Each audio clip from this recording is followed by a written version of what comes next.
Hello, I'm E.D. Lewis, welcome back to my channel. If you're new, welcome to the channel. If you're not new, welcome back, and we're gonna have some fun. So this is another part in my Dracula series. I'm not quite sure which part it's gonna be yet, because I haven't decided. Since I decided, I might change things around, so it's just another review in it. The part will say on the thumbnail and the title of the video, so anyway. This is another Dracula book, and this is one that I actually kind of bypassed a lot because, well, we'll get into that. So this is Heart of Dracula by Kathryn and Kingsley, and it was published in 2020. It is gothic horror and gothic romance and paranormal romance. And it's part of a duology called Immortal Soul. So I haven't read the second book yet, but I will say right now I'm interested. So what is this book about? It's about a woman named Maxine Parker. She's living in Victorian Boston.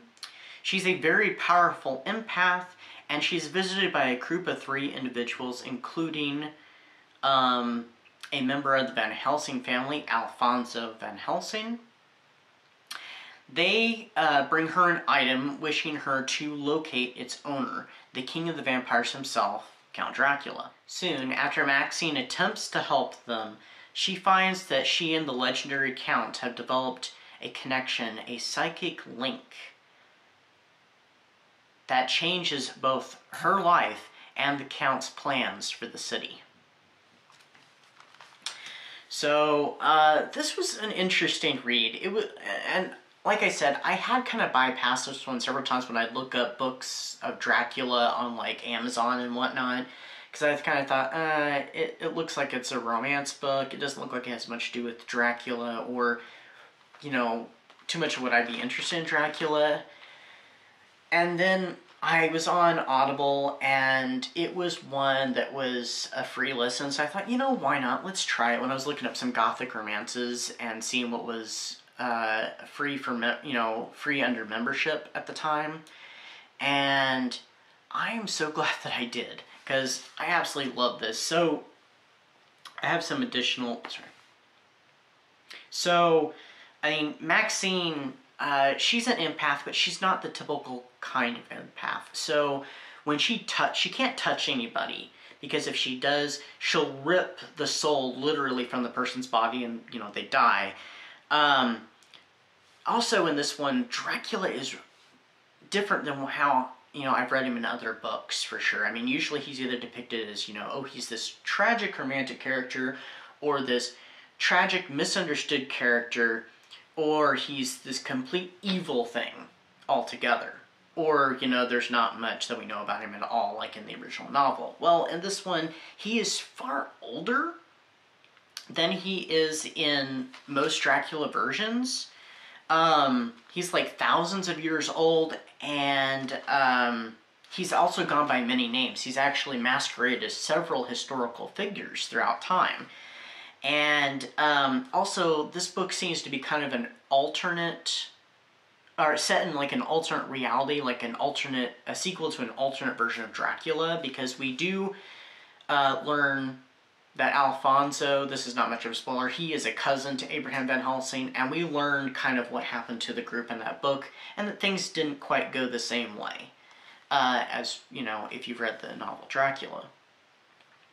And I particularly love this version of Dracula because he was amusing, and he was mysterious, and he was just a really intriguing character. So he's definitely one of my favorite versions of Dracula in a novel. You know, up there definitely with Dracula and the Dracula in I, Dracula as well. So, he was something unique, I thought anyway.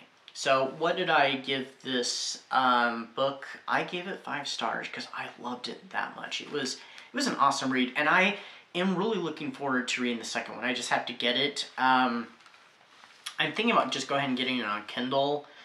But yeah, if it hadn't been a free listen on Audible, I probably would have just continued to bypass it. But I'm glad that I finally looked into it and, like, you know, why not? And I loved it. I mean, it has some really gruesome parts. I mean, it is gothic romance. It's more of the more modern Gothic romance in many ways. Not completely, it's like somewhere in the middle. And it's paranormal romance, of course, and paranormal romance comes out of Gothic romance. It's like the child of Gothic romance. And like I said, it is definitely horror-based because there are these attacks that are talked about in the beginning of the book and disappearances, and there's a lot of really gruesome fight scenes, and there's these ghoul creatures that the group comes up against. And I mean, I really enjoyed the book. It was awesome. Now, the narration wasn't, like, the one who performed it wasn't great, but I kind of tuned that out and focused on the story and what was going on, and I really liked it. So it's definitely worth checking out. You might not want to check out the Audible. That's just up to your personal preference. You may prefer to read it. Definitely read it for sure. Anyway, I hope everybody's doing well and staying safe and staying spooky and enjoying your May, since it is the lusty month of May.